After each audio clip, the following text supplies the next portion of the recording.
بچه امیدوارم که حالتون خوب باشه. آموزش امروز درباره وارد کردن ریدیم کد یا همون کد گیفت کارتی هستش که روی گیفت کارتی که میخریم به شما داده میشه. چجوری ما بیایم این کد رو وارد دستگاه بکنیم و اکانت خودمون رو یا هر مقداری هستش بیایم شارژ بکنیم.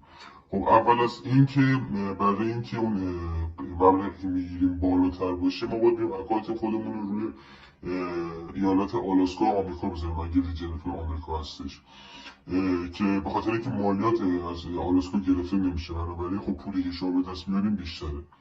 بعدش هم حالا اگه میخوایم ریدیم کد رو وارد بکنیم این درست پلی استیشن وقتی که رفتی این قسمت 3 نقطه مو رو میزنی پایین ریدیم کد، یه اون 12 کاراکتر بوچری که خریدید رو اینجا وارد میکنید و بعدش هم پایین دکمه ریدیم میزنید. حالا هر مبلغی که دارید $10 $20 $80 وارد حسابتون میشه.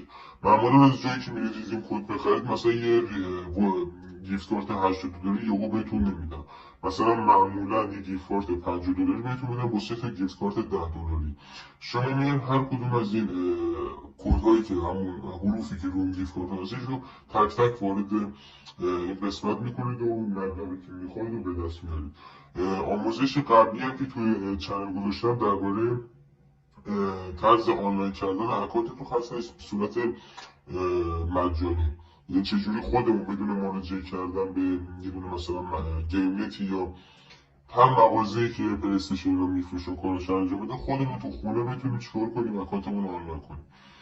اینم از آموزش امروز بود. امیدوارم که خوشتون اومده باشه.